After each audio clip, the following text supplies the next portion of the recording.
Hi, I'm Austin Wintory, and this is the Game Maker's Notebook. Today I chat with Jakob Schmid, who is the all things audio composer, programmer, setter of aesthetics for the recently released COCOON. He worked previously at Playdead on Inside, and we talk about his history, his sort of involvement with electronic music and how that led to being a software engineer and audio programmer and the really interesting things that happened on Inside, and then the really, really interesting things that he did on COCOON. I found this like a shot in the arm of just massive amounts of concentrated inspiration and fascinating discussion. So I think you will too. At least I hope so.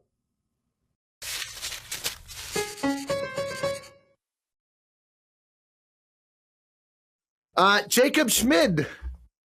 Am I pronouncing that reasonably accurately? It is definitely good enough. Definitely good enough. I'll take that. Well, thanks so much. Genuinely so excited to talk with you. I really want to get into COCOON. I played through the whole game and really kind of put it under a bit of an audio microscope while I was going through it.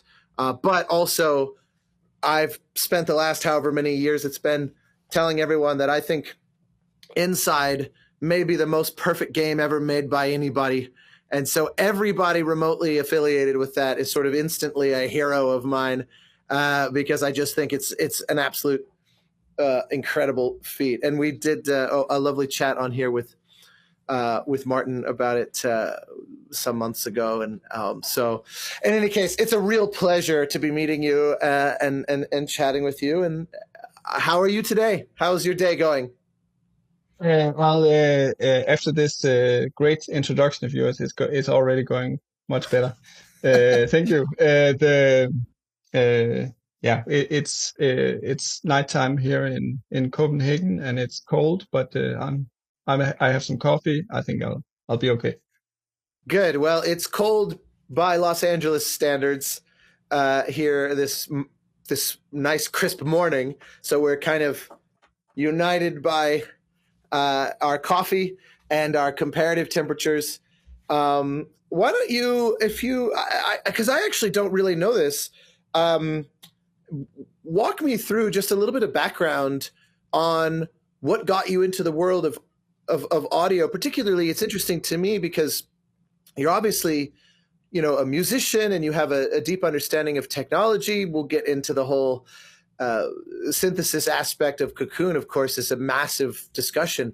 But you're also, if I understand correctly, an audio programmer, which is very much not a given amongst audio professionals. It's a very specialized and challenging sort of subdiscipline of I think of it as a subdiscipline of audio rather than software engineers that sort of end up getting into audio programming because it's so specific. You kind of have to already be a musician or sound designer or something, it would seem, to really understand how these concepts are going to play out.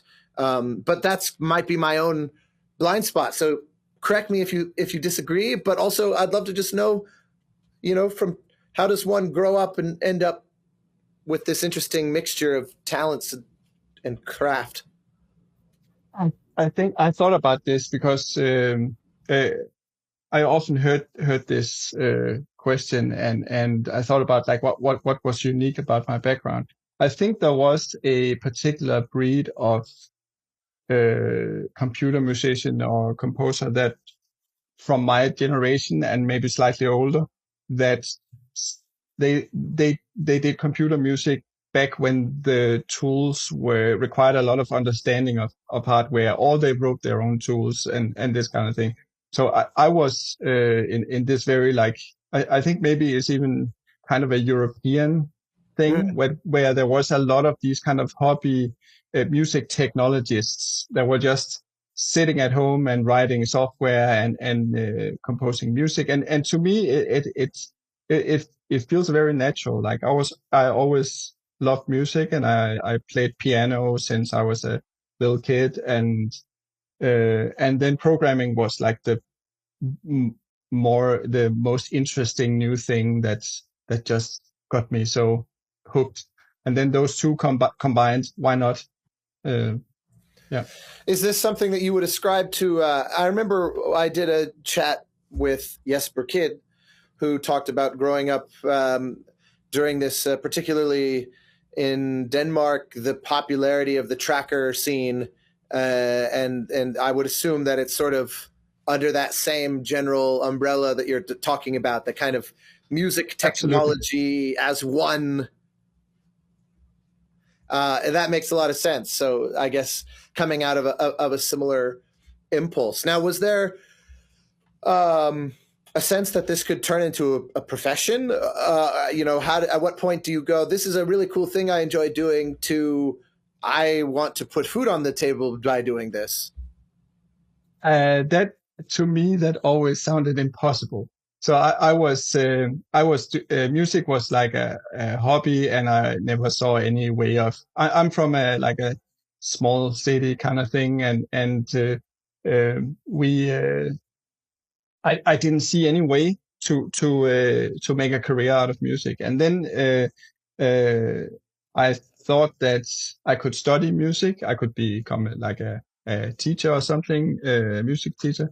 So I studied music at the university, and then I kind of ran out of steam, and then I ended up studying computer science instead, because I already knew how to program, and I thought that's a way to get a job. Computer science, they always need programmers, and then that's how I started with games, was through computer science, not through music.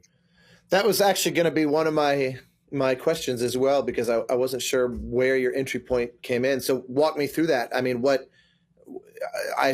it just as simple as a job listing on needing an engineer, and one thing leads to another, or were you actively kind of a gamer, excited about the prospect of games at that time, or what was sort of your relationship to the general idea of it? I was a big game player when I was young, and it was like Commodore Amiga games, and there was like the very European focus at the time, and later the PlayStation 1 and these games I played a lot. And then I think I was studying for like general programming, and then I actually met Jeppe at the university. Oh, And wow. he started the first year. They had a games course or a games class at the university. He went to that one, and I didn't, because I was still skeptical about, like, can you even make a career out of that? And then he actually was the one who suggested I apply for a small video game company in Copenhagen, where he had gotten a job, and he was like, you should apply. You're even Wow. better programmer than I am. You should apply for this. And then that was how I got started. What year was it? How long ago? I didn't realize you guys knew each other this long. That's amazing. We met each other in like early 2000s, maybe like 2003, 4 or something. I don't remember exactly. And then when we were done with studying, it was like, I think 2007, 2008, I started working on this 4X strategy game that no one's ever heard of in Copenhagen. And I was a programmer, and Jeppe was a programmer, and there was the plan for the music of the game was, let's just reuse these tracks we have lying around. Let's not make new music. And also the sound effects, we're just going to find some sound effects or something. And then I was there, and I was like, wait, I can do this. I can make music. I can also probably make some sound effects. Can I have a shot at this? And then that was like my first music gig, you can say, in video games. And this, you said no one's heard of it. Was this game released? What's it called? It's called Lost Empire Immortals, and it has it was my first dynamic music system that I wrote. I wrote for that game, and I actually thought it was quite good. But the game was a little rough, so it didn't get a good reception when it came out. But I And think the soundtrack was decent. so what was then? We kind of jumped straight into the sort of technical branch of your upbringing, but musically, obviously, in the case of something like Cocoon, it's all about synthesis. But were you an instrumental performer of some kind, or was it always very technology based? Is that where your head? Like, if I ask you just sort of what defines you musically, or at least up to this point 20 years ago, is it very synth oriented and I, electronics oriented? I think I was always a little bit of both because I was I played piano for many years and was semi-serious. Like I attended some competitions and did fairly well. But Mm, it was like classical piano, and then I was improvising a lot. Like that was the thing I was the most excited about. It was just improvising and making up my own harmonies and this kind of thing. And then uh, during that whole time, I was making computer music on with the different tools. So I started with the trackers, as you mentioned, sound tracker, and even before that, one called sound effects. That's very not very well known. And and then I went on to like I started buying synthesizers and bought a EMU sampler for in the 90s for a MIDI setup, and I when I studied music, I was like camping out in the electronic music studio because they had synthesizers and stuff I could play with. So I was making some little tracks there, and yeah, mm. so it was like a bit of both always, I think, for me. Yeah, no, but it's a good bit of context. So for on this, 4X strategy game, out of curiosity, just as somebody who's super passionate about these dynamic music systems, uh, how did it work? What was the nature of your inputs and outputs and that sort of thing?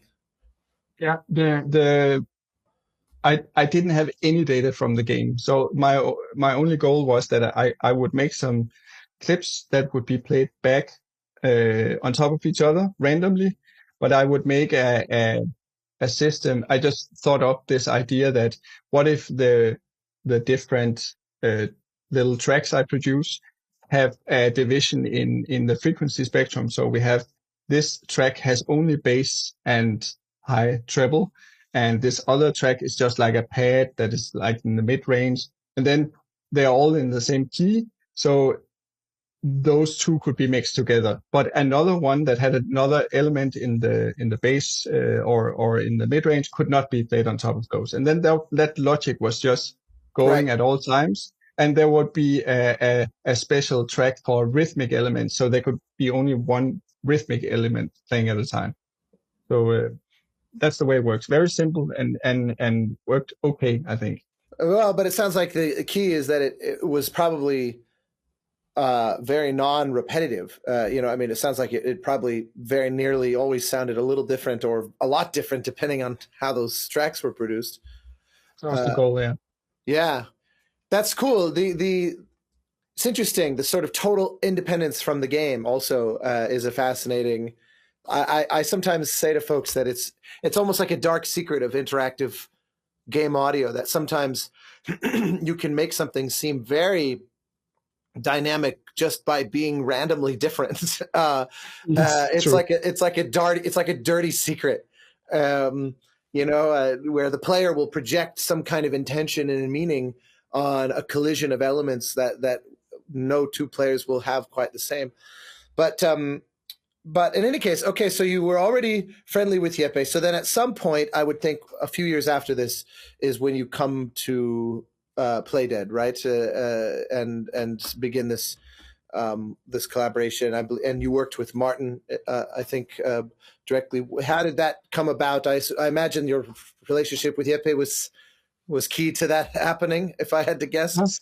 Yeah, again, he was helpful. So I was doing some other projects. The first company I worked for went bankrupt, and then there was I did some different projects. One of which was a dynamic music system that would be like a middleware that would react to a game, and then it would use a hierarchical graph-based structure to play samples sounds in synchronized. And we got some support from the government for it, and I ended up having like a really nice prototype, but not a product per se, but like a nice prototype. And I in 2011 or 12, I went to play that because Jeppe said, you should apply now. They're looking for a new audio programmer. You'll be perfect for this. Go talk to them. And then I went, I showed my prototype for that software, and I talked to Martin, and he showed me what he was working on with, which was already very, very interesting. And then I ended up getting that job. And this would have been for Limbo, I assume. No, this was for Inside. So Jeppe they had finished Limbo, and Jeppe had been working there, and I've been doing the other things meanwhile. And then in 2011, 2012, I think that was when Inside was early, but they were working on it. Right, I see. So I had it in my mind that you worked on both. So you joined starting with Inside. I'm curious to ask you, just as an aside, I remember when I played that game, I was talking with a game developer friend of mine, and because wasn't Inside 7 or 8 years or something like that? It was a very long development period, if memory serves. 6 years, I think. Something like that. Yeah. Which on the surface of it feels like a very long time for a game like that, but it's also the most immaculately executed game, both in terms of clarity and just the artistic statement of it, but also even just polish. It is bulletproof. It's absolutely bulletproof. And so my friend's theory, and you can tell me if this is correct or not, was that probably pretty quickly that game existed accurately in gray box in some form or another, where it was like pretty close to what would ship, but that the majority of the time was on that perfection and making those small changes that all add up and add up and add up, and the polish and all that sort of thing, as opposed to halfway through, okay, we're going to totally change the mechanics, or the story has to be reconceived, or we're getting rid of our multiplayer deathmatch mode. You know what I mean? How some games have really big left turns partway through. This one felt like it had clarity for a long time, and it was just all about polish. But is there any truth to that? In the way you presented, I would say yes, because the feeling of the game and the elements that were there for a long time and were polished. But then the other thing about Inside is that it doesn't reuse a lot of gameplay. So there is like a lot of content. There's a lot of very separate small little elements that all are custom, and they are some of them were invented like later on in the process, as far as I remember. And I remember one thing. It was like my first experience of the Playdead development style. It was a shock to me. I went there the first day, and I met up with Peter, who was working there at the time. Peter Buchhardt, he works for Lego now.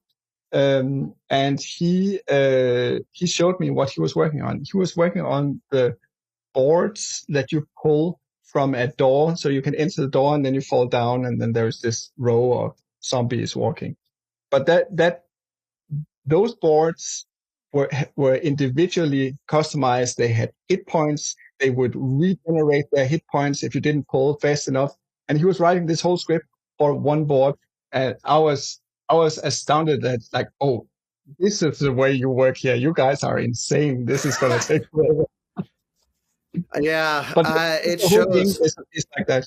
It's amazing attention to detail. It really is. You feel that working on. I mean, I worked on Journey, which is somewhat similar in that there's no real. It's not systemic. It is a series of very bespoke moments in that same way. But somehow Journey feels simpler to me than I mean, well, Inside has actual proper puzzles that have to be solved and things like that. So it is more complicated, I guess, as a player experience. But just all those. Then Journey has the magical multiplayer element, which is something that we play that didn't work with so far. Yeah, that one was not easy for them to dial in and figure out, and but yeah.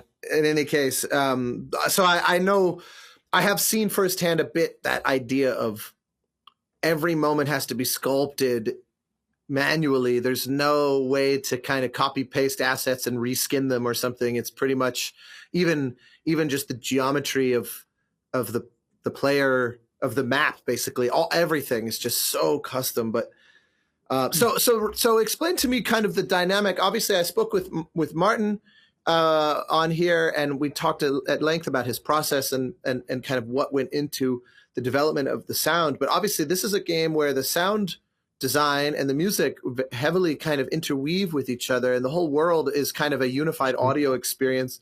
So what, from your point of view, what was the nature of the collaboration? Where did your work stop and his start, if that was even obvious at the time or in hindsight?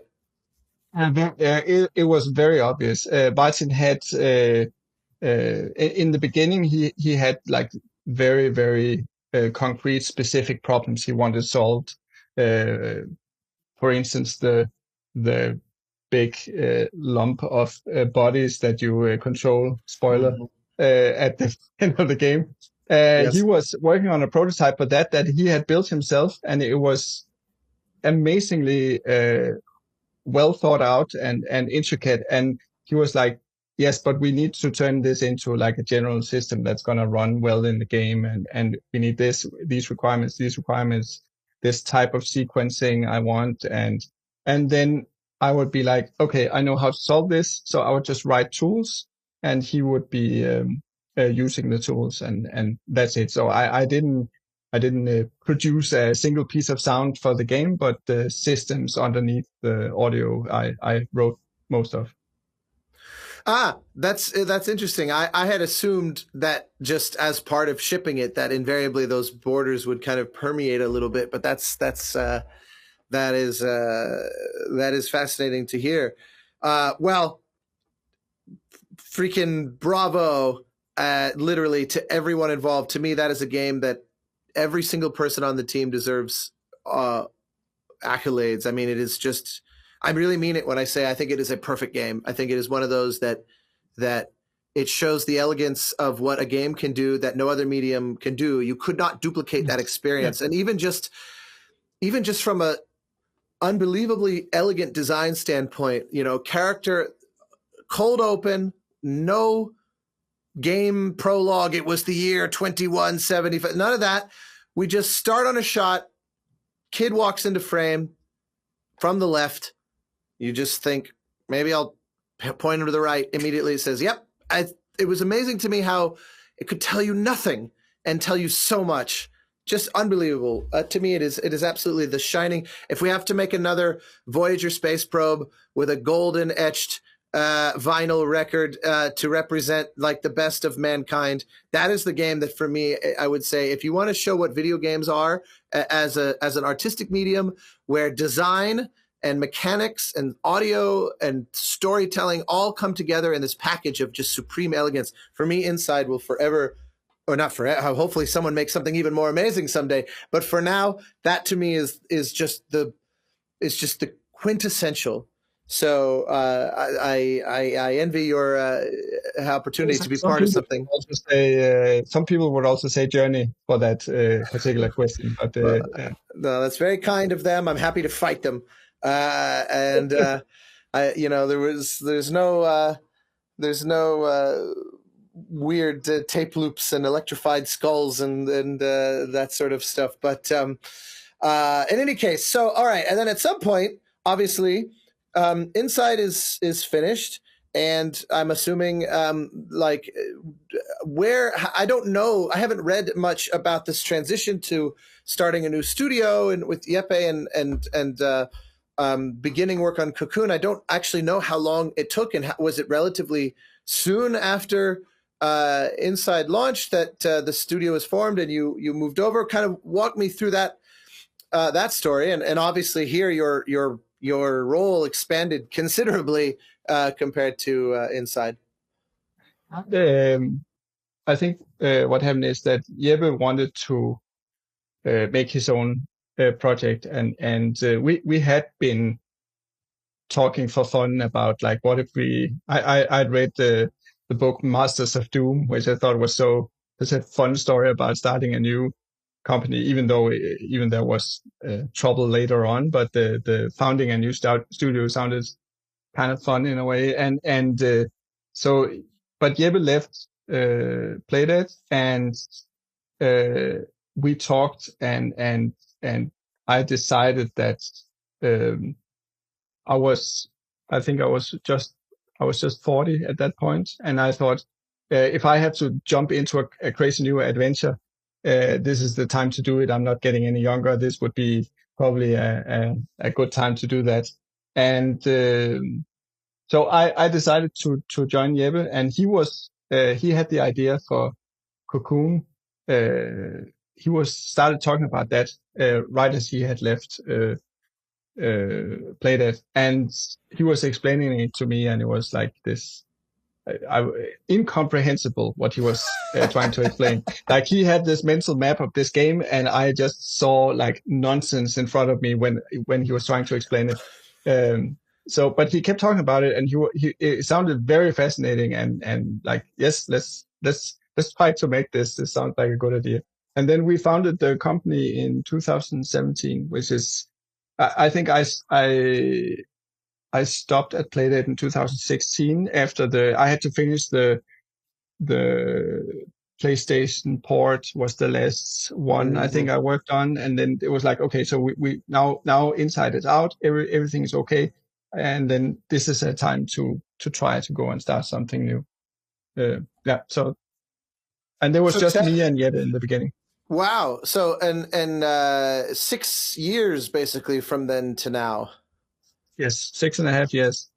Yeah. By the way, one of my thoughts when we started the new studio was uh, if I keep working at Playdate, each production time is so long, I can't make that many games before I'm retiring.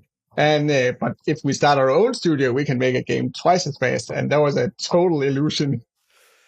So Well, we there. ended up having the same production time. Yeah. Well, this is what happens when they're just so meticulous and so there's a We real inherited some of those ways of looking at it from Playdate. I think we also once wanted to be very uh, small but perfect in a way. Like that's what we want out of our it. games. Yeah, you feel that. It really feels like a kind of genetic parent-child relationship where it's not the same. It's the same where if the parent was an artist and the child becomes a surgeon or something, like there's a distinct identity, and the mechanics are very different, and even things like in those very few places where you can die, it's not really approached the same way at all. It's not really death in the traditional video gamey sense, and certainly not in the way that Inside does it, where it's much like no, you screwed up, try again. And So you can feel that it has its own distinct philosophies and design sort of ideas, but there's a real there's the art style is sort of a 3D version of a similar uh, sort of taste flavor with its own qualities, and but so yeah, it's sort of, I guess you could say it's kind of takes some of the best aspects of Inside in particular, and then runs with them in a totally new direction. So how much of that would you say was there from the start versus the product of this many years of experimenting and iteration? I think some of our approach. I mean, Jeppe being doing gameplay for Limbo and Inside, of course, that I think that comes across in how the puzzles are designed and how we. I think the approach to teaching players how to play the game. This is actually something that happens through the whole game. You are being taught new mechanics almost until the very end of the game, and this is, I think, a core design philosophy that Jeppe has that Mm. is seen in the other games as well. And um, and then I guess the approach to wordless storytelling and no UI, kind of some things that we also just, I think we we enjoyed so much in Inside Limbo, and we also wanted to replicate that. But then the art style is completely different because the art director is Erwin Ko, and he didn't work at Playdead. He is from a different background and has a very different eye for design, How a long vision. was it just the two of you before other people started to join the team? I don't remember. We got Erwin pretty quickly, and then it was us three working together for a while. And I was doing me and Jeppe was doing all the programming, and Erwin was started to prototype the art style, which was also a learning process to Hmm. like figure out what is it we want, what perspective, and what choices, the level of detail, and how do we guide the player around, and these kind of things. We had to kind of learn or relearn in a way together. Did I read correctly? I read an interview with Jeppe online somewhere that the game was originally also in 2D, and that or at least early prototypes were experimented before shifting to this more isometric 3D approach. How long did that last? Jeppe made a gameplay prototype that was it was funded by the Danish Film Institute, and he just made it alone. We made another game, Jeppe and me, called 140, which was a rhythm-based platformer game with flat 2D graphics. And Mm-hmm. his prototype for COCOON was also the same style of graphics, just like flat Mm. 2D graphics, which he was very familiar with at that point. It was easy for him to make a prototype that way.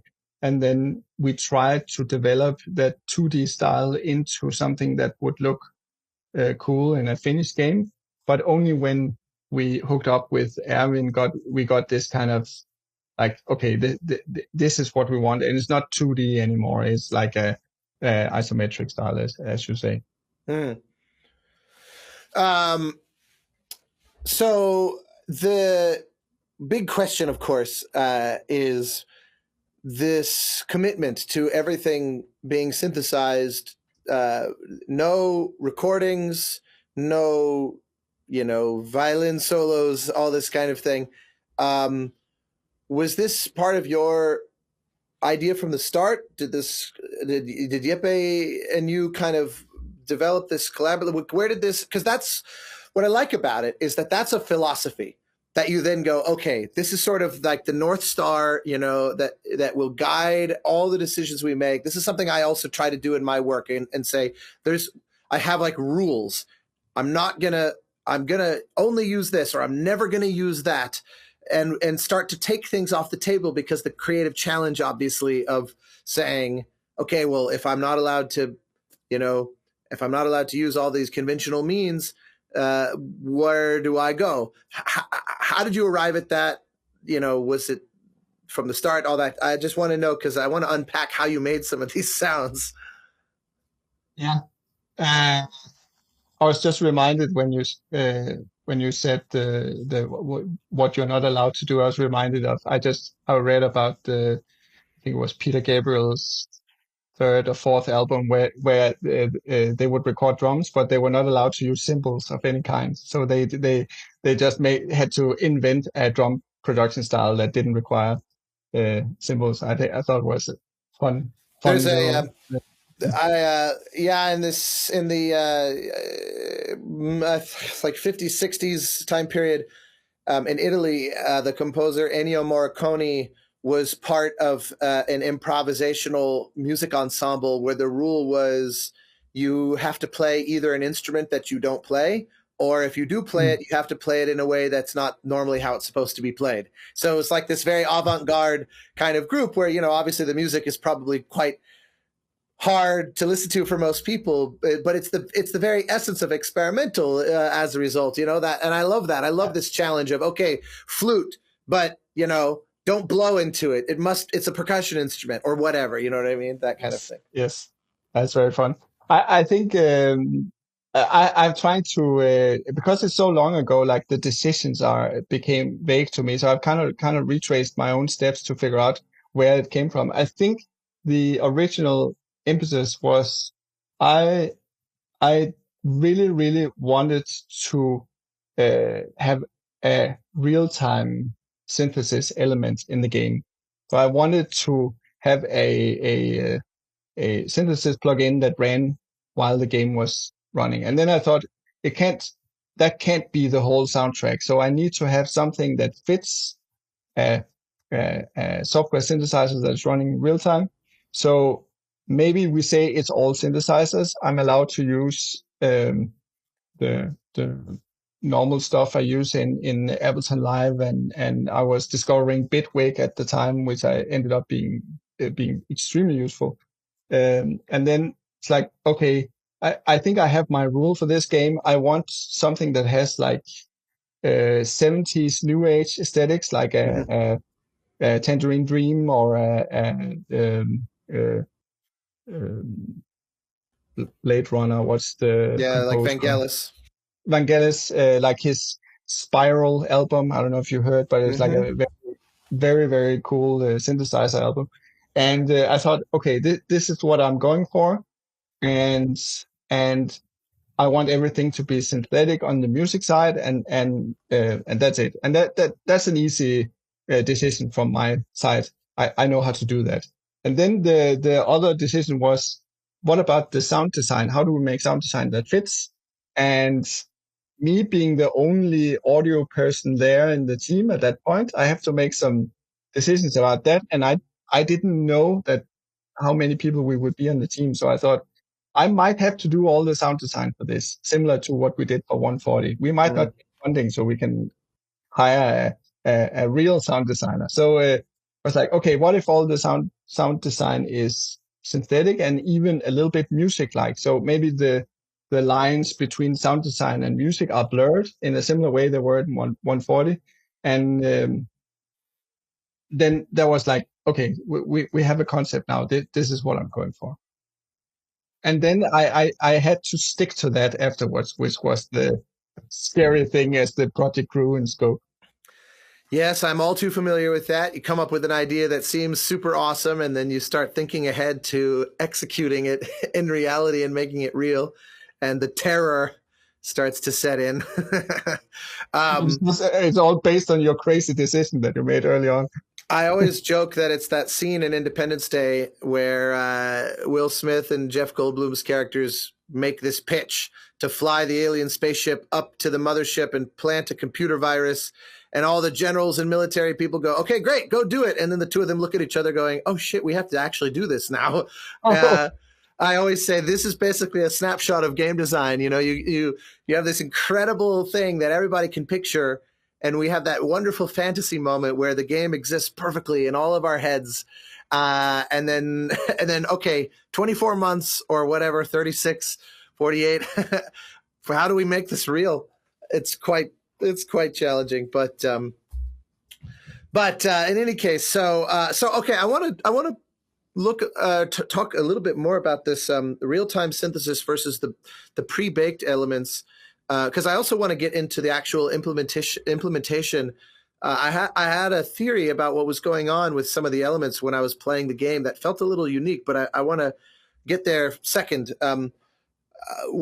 So how much of if I were to just take a random 5 minute snapshot of gameplay, or maybe that's too short, but some chunk of gameplay, how much of that is being generated in real time as you're describing with essentially a synth plugin of some kind, and how did you manage to kind of what did you use and how did that kind of exist in the game, uh, and how much of the sonic, how much of the rest of it, is elements that you've made in advance that are being triggered like any typical kind of audio, like more traditional setup.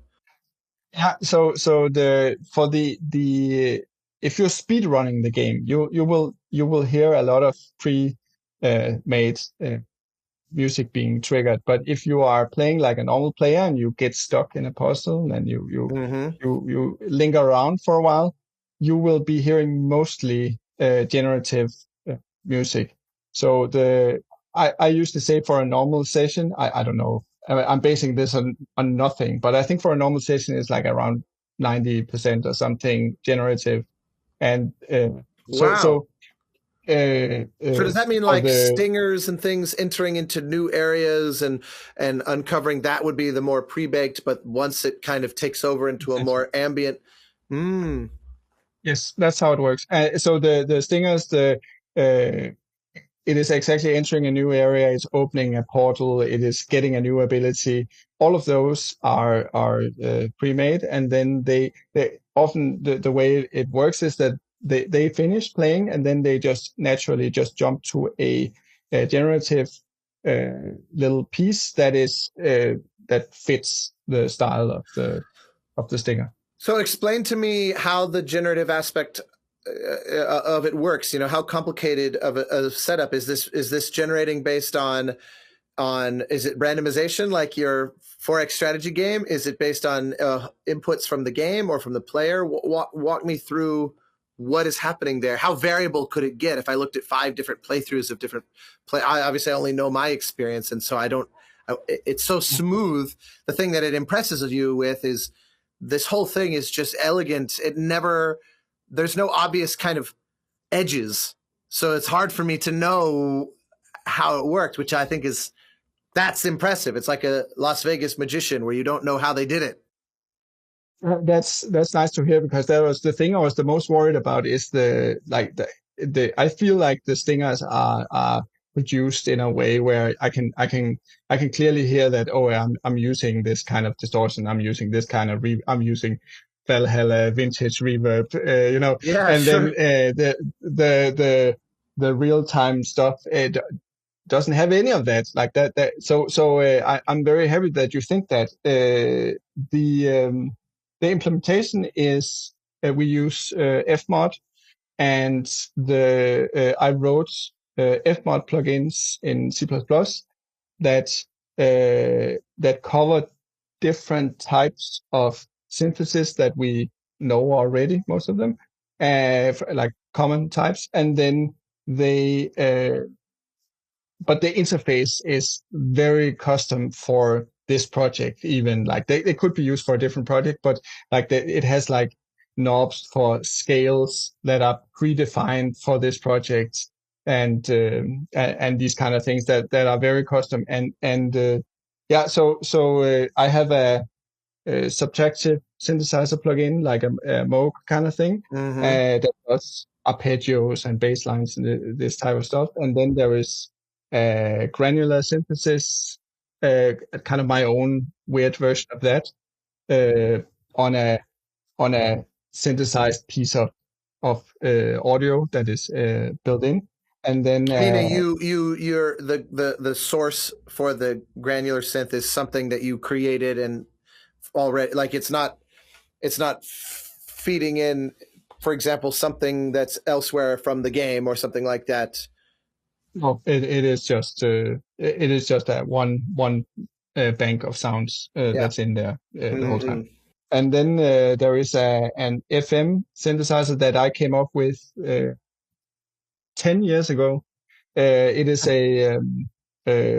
the whole idea was that the patches were, there was a lot of operators. If you know, FM synthesis is about having a few operators that you decide how they're connected. This one has as many as possible, as many as I have CPU power for. And then the algorithms themselves are generated from code. So I don't have to hook them up myself. Wow. I just have an algorithm that hooks them up. And then I have two of those with the same number of operators, and then I can morph between them. And it turns out in the spaces between two such patches, you get some really interesting, strange sounds, because they are not like it becomes atonal or enharmonic, and has these weird, interesting.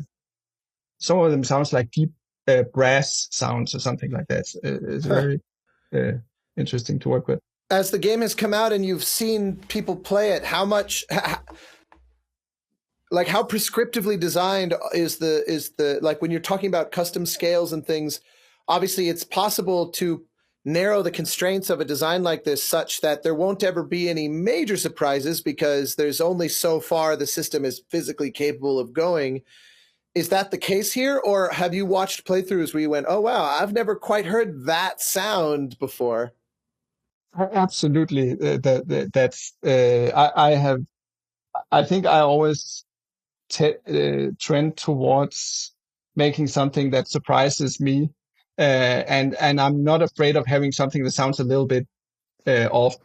So I made it very open and very random. And then once in a while I hear someone play and there's a little melody in there. And I was like, I didn't make this melody, but it's just like a random sequence of notes from the arpeggiator that ends up being like, oh, that was a little theme. And that theme was for this player only. No one else will hear that theme. And I love that. I think that's so fun.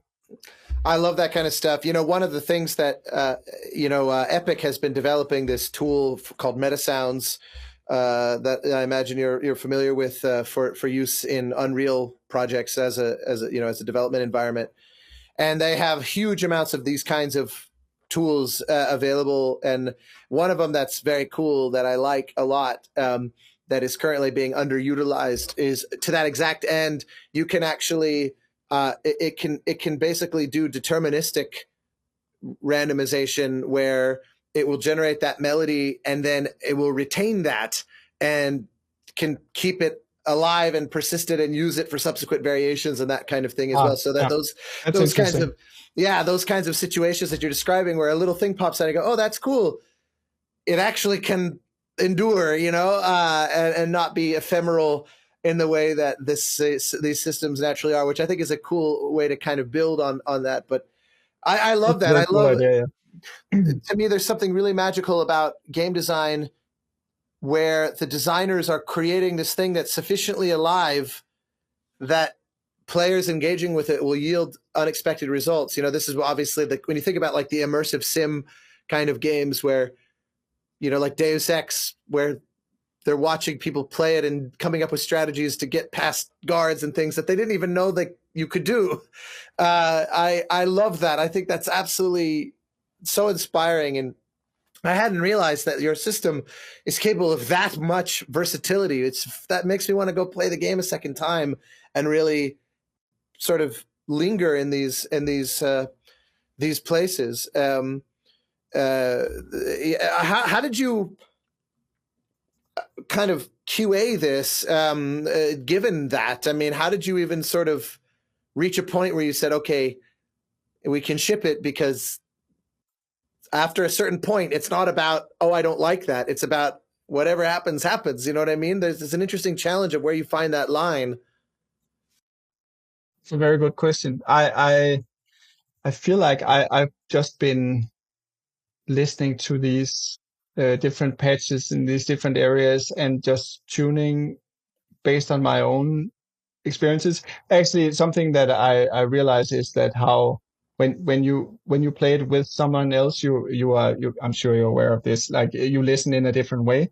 Oh yeah. You listen way more critically for Yes. annoyances, and this is something that really sticks out when you have like generative music. I was playing with my girlfriend, and she was stuck at a particular puzzle where the music got very annoying, and I immediately started writing down what I wanted to do about it, because this has to be a pleasant experience. This can't be annoying.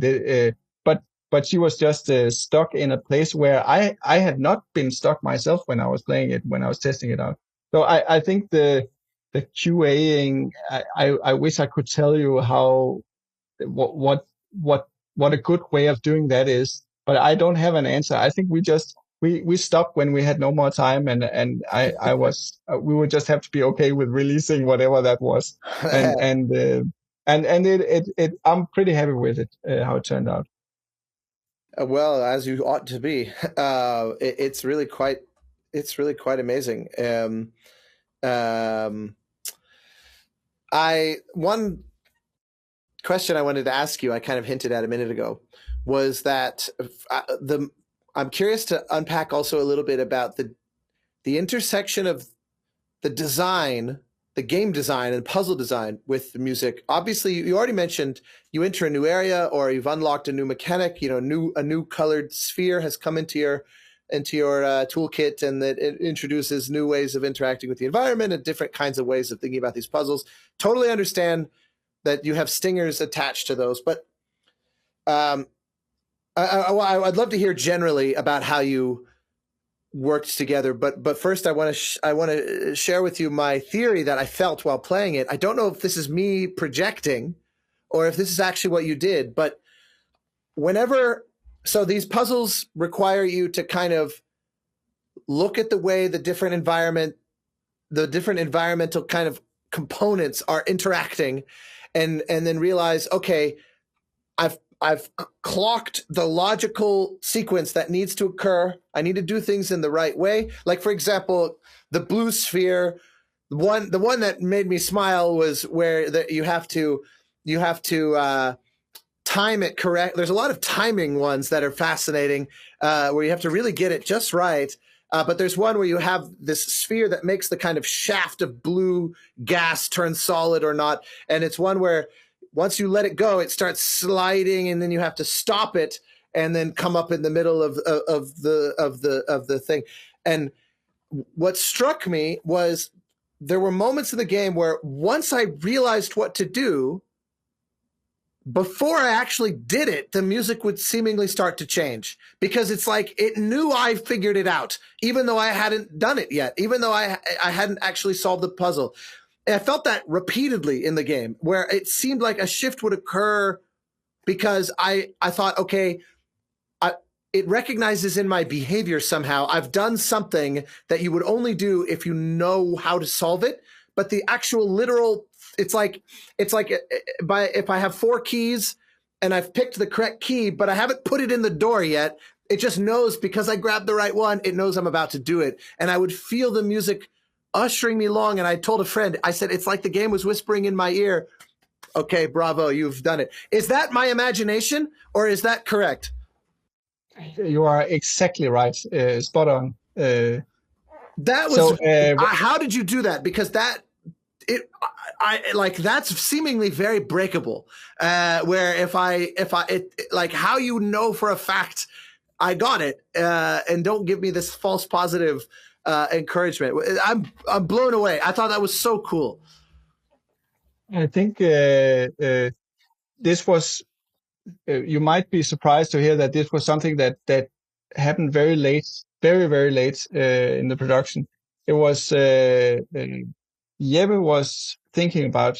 This is his idea. He was thinking about how there are certain places where he refers to it as expand the mind of the players.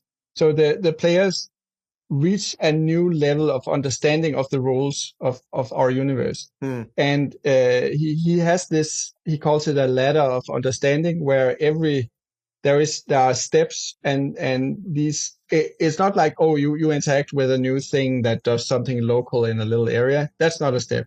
But if it is, oh, I understand now that a bullet will travel into an orb and continue going inside the orb, that is a step. So he thought out what are these steps, and then how can we help the player understand that they are on the right track, exactly as you described, even if they cannot see what is going on in the other worlds. Because that's the thing with COCOON, is some of the gameplay takes place off screen because it happens in a different world than the one you're in. And that is by design. This is the core idea of the game. So we need to give people feedback that they are on the right track, even though they cannot see it. So he made these custom components for different places in the game, where he would say, you have now all the prerequisites for solving this. You are absolutely on the right track. And he has watched players play, and he knows when you have this particular configuration of things and it's in the right state, you are going to solve it. There's no way you're not going to solve it. And as soon as we know that, put in a trigger, detects all of this, and then fires an event to the music system. The music system docks down relevant parts of the generative music and plays little jingles that are custom made for this. How much like iteration did it take? Because it sounds so simple, like, yeah, here we go, 1, 2, 3. But surely this was something that had to kind of be worked out, over time before you really felt like it was behaving correctly and had that nice flow to it. I think Jeppe had observed that players were having trouble in certain areas, and we've seen enough playthroughs that he knows it.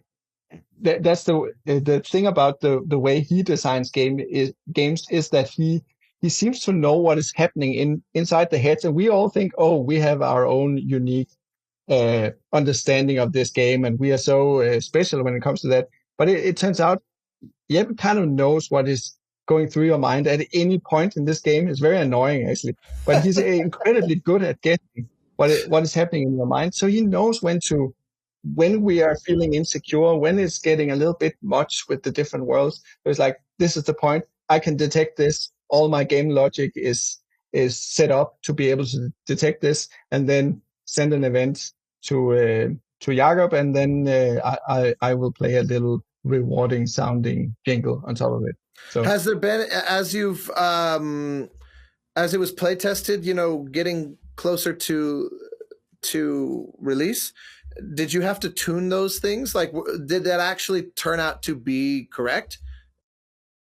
Because I would imagine that players, they're always the arbiter, right? And sometimes very humbling for us. I think it ended up working out the way we wanted it to. The first couple of times it happens, you are not sure what's going on. You think maybe it's just part of the generative music or something because it kind of fits. Right. But they are recognizable because they are all, first of all, they're all generated from. They're actually generated from voice by a weird vocoder thing that I made in Bitwig. And then they play these little notes that are in a particular scale, and that scale fits all the worlds. So it's just one scale, but it's very recognizable. It's a very recognizable scale. So when they hear it over and over again, they will notice, oh, so my hypothesis of this was rewarding me for solving a puzzle. It was actually correct. I am being rewarded now, and then they feel that stronger and stronger as the game proceeds. I can certainly attest to that. I felt that. I felt that very much. I was actually quite impressed, and it. Yeah, I assume. I don't think you've. I never found. I don't think I saw that you put out some kind of soundtrack album, right? Because obviously a system like this would require you to subjectively, there was that game a couple of years ago called Ape Out, for example, where it's built around a lot of these kind of modular bits of drum recordings. And so to make an album, they basically just did a playthrough of the game and treated it like a live set, and knowing that yours will always be different on small and in big ways. But I don't remember seeing. I looked around for, but I didn't have much time to sort of properly. But I never saw one. But I would think that if you are going to do one, you would have to do something like this, or did you not, and don't plan to? If I were going to release a sound, I don't know. I think I should just say that I am going to release a soundtrack. This is not. I have not announced this yet, but of course I want to, and I have time to do it. So. What I did was I did go and record, especially there was a boss fight that I recorded some elements from, and there is this particular very random sounding synth motif in a little bit later in the game that I recorded, and so I have to record it because I can't possibly replicate that manually. It's too hooked up to the game, or too random in a way my mind doesn't work. So I recorded and then post-produced it and arranged the recording, edited the recording to be even better than the recording. Yeah, no, I love that. This is all so endlessly fascinating and awesome. I don't want to ignore the sound design aspect as well, because obviously, particularly the very tactile things like footsteps or moving, like when the barriers come up, or all the various kind of little obstacles, like the little things that eat your little drone pals. These are very Foley-esque, but they're also fully synthesized, as I understand it. So is any of that generative as well, or is it purely sculpted sound? You know, I imagine a lot of the same techniques, but more bespoke. Uh, I think there is one element that is real-time synthesized. I don't remember how much it is used. I made a wind kind of synthesizer that simulates wind or rain or something like that using tiny little grains that can come Mm. like arbitrarily close to each other. I think that's used a little bit, but the vast majority is implemented in normal Fmod, like no plugins. But then we what happened during the process was that I tried to do the sound design myself, and I started uh, making some prototype sounds, and I made a footstep sound, and I made a synthesized frog call that was like I was so excited about because it sounded like a real frog. I thought it was amazing. And then we realized that this takes way too long. Like I can't do the sound design. And is it even going to be good enough? I also started worrying about like is it going to be sound real enough in a way, like textured enough? My sounds are a little spacey and a little abstract and not so Right. concrete. So we found two sound designers, Julian and Mehdi, uh, we found they were from a place called Sonic College in Denmark, that is a sound designer school. And those two were, I gave them the assignment of, here's the clip from the game. Can you make sound design that is 100% synthetic? Because that is our concept. Can you do something like this? And then what I got from those two guys was way better than what I could have done, and super detailed and real sounding and textured and all of the qualities that we were looking for. So we hired Julian, and he started just generating this huge pool of sounds for the game, including footsteps, wind, rain, thunder, alien creatures, voices, everything. And he kept surprising us with how real it sounded and how weird and alien it sounded as well. That's awesome. I hadn't realized that. Yeah, it's pretty rare to be able to find someone who can buy into the vision and especially the constraints. You know, it's especially younger folks. You know, that are really that everyone always wants to kind of throw everything at it. You know, and like I did a little contest on my YouTube channel a couple years ago where I just shared a single measure of a rhythm, and I said, do anything you can imagine with this. Let's see what people come up with. And there was one guy who took like his violin, and every sound he made came from the violin, and he took that rhythm and he morphed it in all these different ways. But every sound, and he listened to the piece, and there's a lot of textures going on, you know, and he just milked everything he could get, and he stretched things, and it's percussive, and it's all this. And I was like, that's the spirit of this. I love that. Somebody that doesn't go, okay, I own all these plugins, I own all these libraries, I have all this, but it's like, no, what if I narrow it down to a single parameter? What can I do? That to me is always just very, that's what I love about composers like Bach and a lot of the kind of great masters who that always seemed to be what they had in common, is real constraint of technique and showing if you can get an hour of music out of 4 notes, that's pretty amazing. I love that too. I think that's always been something I've tried to, or been inspired by, at least. Like I wanted to make something out of nothing. Like what can I do if I only use sine waves or something like that? And I think the I have a particular fascination for games from the 80s and early 90s where there is so much synthesis, and if they even have, some of them have sound design made with synthesizers, and it's like it was so cool that they managed to do that with this limited hardware, and uh, that inspired me as well. Like, can I force myself to do something like that as well? Yeah, well, I think that this one is a real kind of landmark. Inside really showed us on a purely creative and design level, just elegance. But this, I think you've injected some real technique from both music and sound that do more than that. They really kind of raise the bar. It's one of those. It's a deceptively simple package, which to me that's the best. Things that are kind of patting themselves on the back in their design are in a way less impressive than something that's just tightly wound up and it just offers it in what it is. It's like when you go to a very nice like Michelin star restaurant and they'll serve you a plate that has one bite on it.